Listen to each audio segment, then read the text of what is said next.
अस्सलाम वालेकुम नाज़रीन, अवामी तराज़ुर के नए व्लॉग के साथ मैं हूं खालिद भट्टी। आज हम बात करेंगे आज से 16 साल पहले 27 दिसंबर को एक सानिया हुआ इस मुल्क में, जब इस मुल्क की मकबूल तरीन सियासी लीडर पाकिस्तान पीपल्स पार्टी की चेयरपर्सन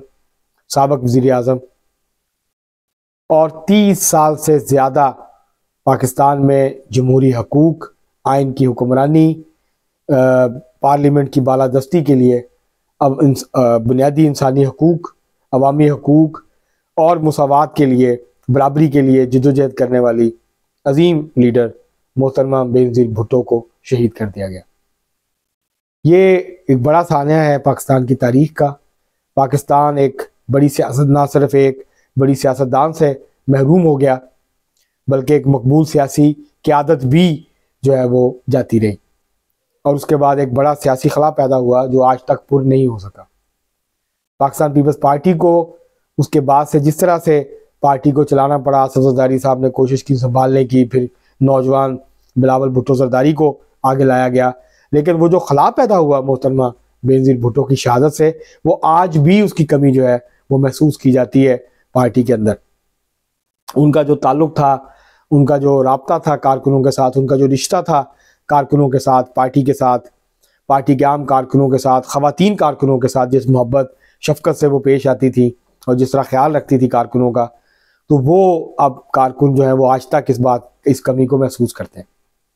16 साल गुजर गए हैं, आज तक पता नहीं चला कि मोहतरमा बेनज़ीर भुट्टो को किन्होंने मारा था, कहाँ साजिश हुई थी, क्या साजिश हुई थी और क्यों उनकी जान ली गई। ये सब चीज़ें आज तक जो है वो मंजर आम पे नहीं आ सकी। अक़वाम मुत्तहिदा का पीपल्स पार्टी की हुकूमत ने अक़वाम मुत्तहिदा के तफ्तीशकार बुलवाए थे यहाँ पे, जिन्होंने कहा कि जो उस वक्त की हुकूमत थी उन्होंने मुकम्मल सिक्योरिटी फ्राहम नहीं की। उनको जिस तरह के थ्रेट्स थे, उस थ्रेट्स के मुताबिक सिक्योरिटी उनको प्रोवाइड नहीं की गई थी, और फिर जिस तरह से जाए वकूफ़ फ़ौरन धोया गया और जो है वो वहाँ से जो सबूत थे उनको मिटाया गया, तो ये एक गहरी साजिश थी। और उनका टारगेट जहाँ मोहतरमा बेनज़ीर भुट्टो थी, उनकी जान लेना मकसूद थी, वहीं पे पाकिस्तान की जमहूरियत को और पाकिस्तान के अंदर अवामी हकूक़ की जो तहरीक थी, जमहूरी तहरीक थी, उसको कमज़ोर करना भी उसका मकसद था। और वो जिन लोगों ने भी ये किया वो इस अपने मकसद में बहुत हद तक कामयाब रहे। आज जो है गड़ी खुदा बख्श में पाकिस्तान पीपल्स पार्टी ने 16वीं बरसी मनाई।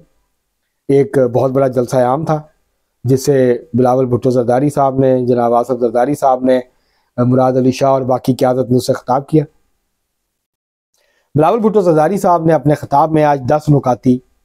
एजेंडा दिया इलेक्शन कैंपेन के लिए।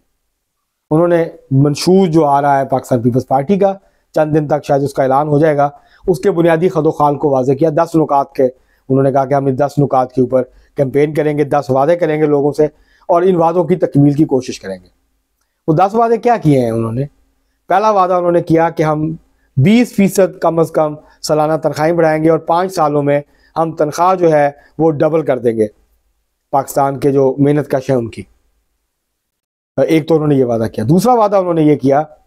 बड़ा वादा ये किया कि वो सैलाब ज़दगान और बाकी पूरे पाकिस्तान में वो जब अगर उनकी हुकूमत बनी तो वो 30 लाख घर बनाएंगे नए,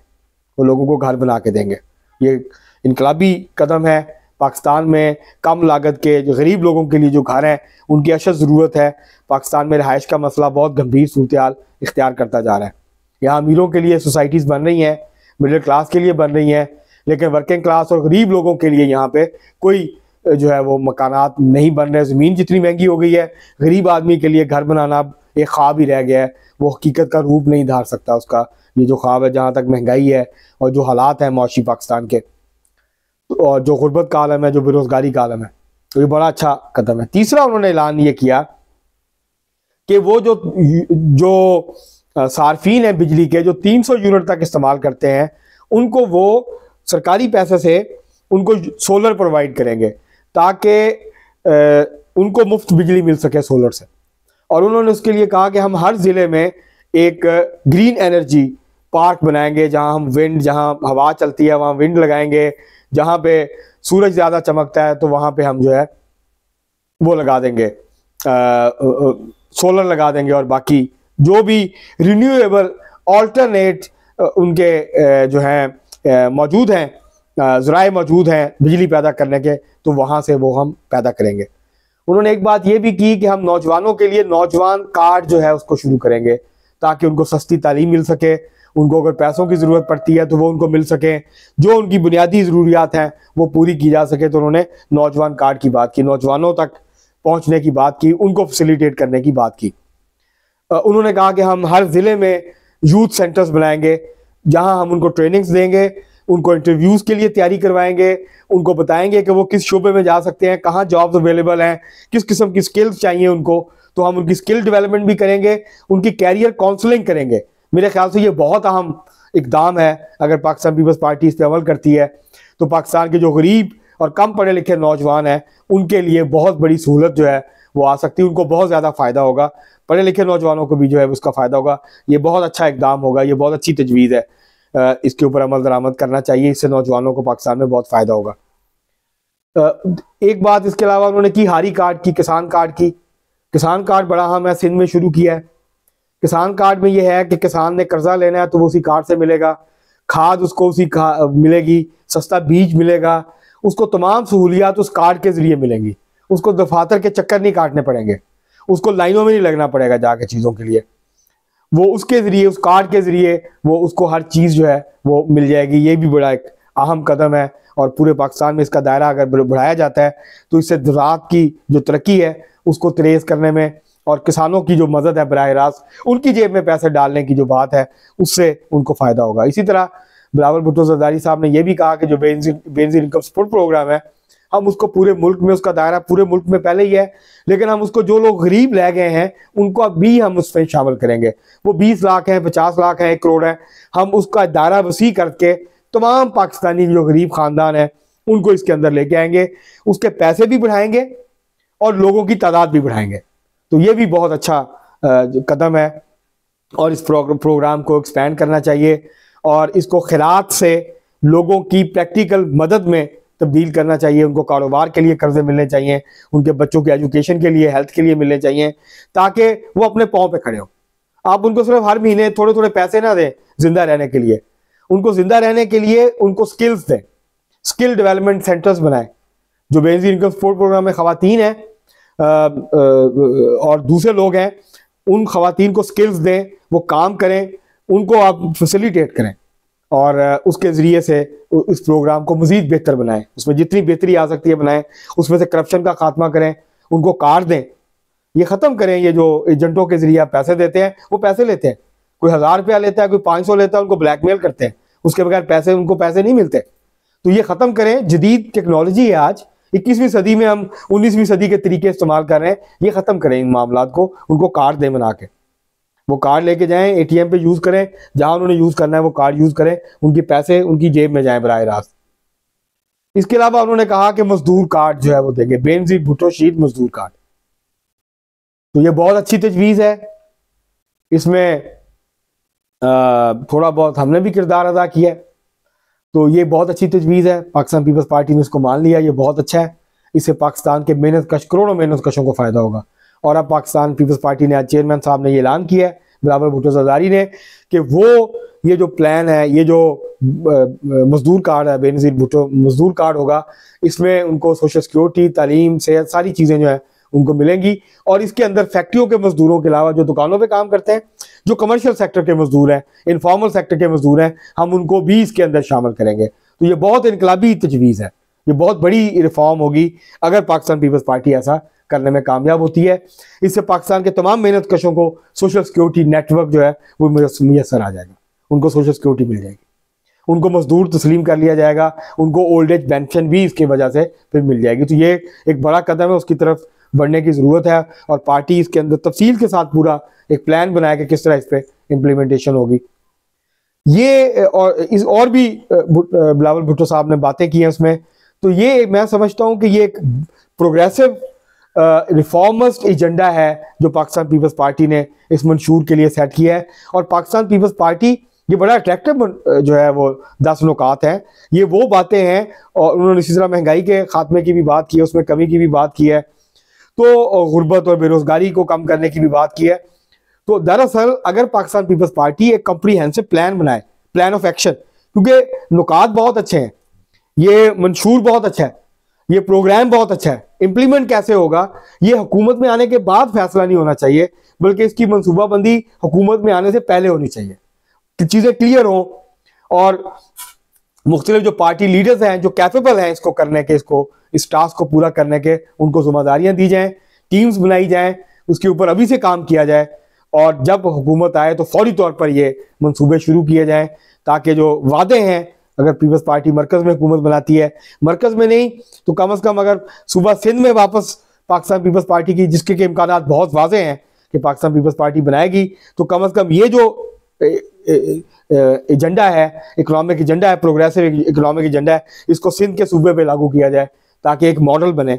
और लोगों को यकीन हो कि अगर सिंध में ये हो सकता है तो पूरे पाकिस्तान में हो सकता है, और फिर पीपल्स पार्टी जो है उसको वापस आने का, रिवाइव करने का मौका मिले। मेरे ख्याल से ये प्रोग्राम है, अगर पाकिस्तान पीपल्स पार्टी इस पर कैंपेन करती है, इस पर खड़ी होती है, तो ये जो अनफिनिश्ड एजेंडा है मोहतरमा बेनज़ीर भुट्टो शहीद का, उनको खराज तहसीन पेश करने का इससे अच्छा तरीका कोई नहीं हो सकता था कि उनकी जो ख्वाब थे पाकिस्तान के लिए, वो एक जमहूरी, वो एक प्रोग्रेसिव, एक तरक्की पसंद, एक इंक्लूसिव ऐसा पाकिस्तान जो सबका हो, जिसमें से कोई बाहर ना हो, वो एक ऐसा पाकिस्तान चाहती थी जो जमहूरी भी हो, जो आईनी तौर पे भी चल रहा हो और जहां पार्लियामेंट की बालादस्ती हो, जहां आइन और कानून की हुक्मरानी हो, वो ऐसा पाकिस्तान चाहती थी। तो ये उसकी तरफ एक कदम होगा। वो चाहती थी कि पाकिस्तान की खवातीन बाख्तियार हों। लेडी हैज़ विल्सन्स का LHV का प्रोग्राम बेनज़ीर भुट्टो शहीद ने शुरू किया था। उस वक्त कहा गया कि ये क्या फ़ायदा होगा, आज वो कितना मौसर प्रोग्राम है इसका आप अंदाज़ा लगा सकते हैं कि अभी तक जारी है, उससे बहुत ज़्यादा फ़ायदा हुआ है। वो प्रोग्राम बेनज़ीर भुट्टो ने, पुलिस में खवातीन नहीं आती थी, उसके लिए अलग से पुलिस स्टेशन बनाया, विमेन पुलिस स्टेशन, और खवातीन को बड़ी तादाद में पुलिस में भर्ती किया गया ताकि जो खवातीन थी वो मर्द पुलिस स्टेशन जाते हुए घबराती थी, जिस किस्म का माहौल होता है वहाँ, तो मोहतरमा बेनज़ीर भुट्टो ने विमेन पुलिस स्टेशन बनाए। तो बहुत सारी जो है वो खवातीन को बाख्तियार बनाने के हवाले से मोहतरमा बेनज़ीर भुट्टो के जहन में उनके प्लान भी थे। उन्होंने कुछ प्रोग्राम लॉन्च भी किए जिसको बाद में भी पाकिस्तान पीपल्स पार्टी ने आगे बढ़ाया। तो ये उसकी तरफ एक बड़ा कदम जो है वो होगा और इस पर ज़रूर जो है पाकिस्तान पीपल्स पार्टी को और भी खवातीन के हवाले से इनिशिएटिव जो हैं वो लेने चाहिए। तो मोहतरमा बेनज़ीर भुट्टो चाहती थी कि ऐसा पाकिस्तान हो जिसमें खवातीन हर शोबे में आगे बढ़ें, तरक्की करें और ख़ुद को महफूज समझें। तो ये मोहतरमा बेनज़ीर भुट्टो ये चाहती थी, उनकी ये ख्वाहिश थी कि पाकिस्तान जो है वो माशी तौर पे मजबूत हो, तरक्की करे। पाकिस्तान के जो मजलूम और गरीब और महकूम और नज़रअंदाज किए गए आबादी के जो हिस्से हैं, तबके हैं, उनको पाकिस्तान की तरक्की में उनको शरीक किया जाए। ऐसा तरक्की का मॉडल बनाया जाए जो सिर्फ अमीरों की दौलत में इजाफा ना करता हो, बल्कि वो मजदूरों की उनकी उजरतें भी बढ़ाता हो, उनके म्यार ज़िंदगी को बुलंद करता हो, उनको भी बुनियादी सहूलियात मैसर करता हो। तो ये वो सारे ख्वाब थे जो मोहतरमा बेनज़ीर भुट्टो ने देखे थे अपनी आंखों में। मोहतरमा बेनज़ीर भुट्टो शहीद के हवाले से एक बात मैं आखिर में ज़रूर करना चाहता हूँ।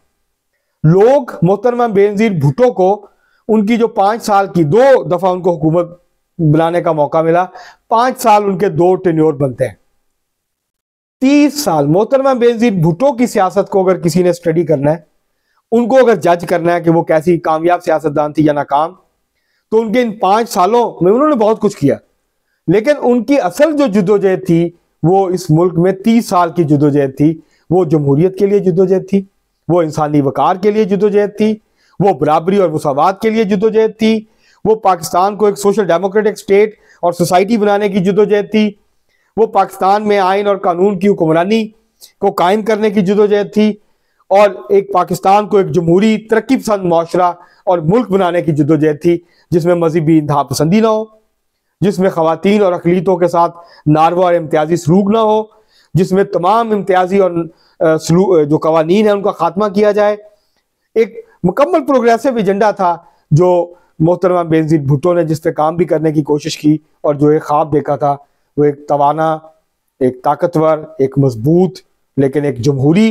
एक आइनी और एक तरक्की पसंद पाकिस्तान का ख्वाब था जो मोहतरमा बेनज़ीर भुट्टो ने देखा था। उनको खराज तहसीन पेश करने का आज के दिन सबसे बड़ा जो है वो आप ये कह सकते हैं कि आप ये पेश कर सकते हैं कि पार्टी अपने मंशूर पे वापस जाए, पार्टी अपने बुनियादी रेडिकल नज़रियात पे वापस जाए, पार्टी सोशलिज्म पे वापस जाए, पार्टी गरीबों की सियासत को अपनाए, पार्टी किसानों की सियासत को अपनाए, पार्टी किसानों को, गरीबों को, नौजवानों को, गरीबों को गले लगाए दोबारा। ये वो लोग थे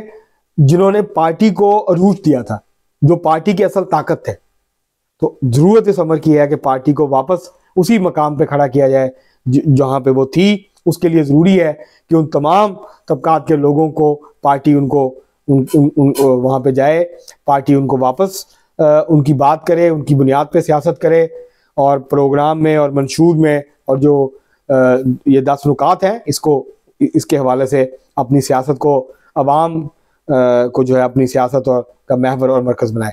तो आज के लिए इतना ही, बहुत शुक्रिया।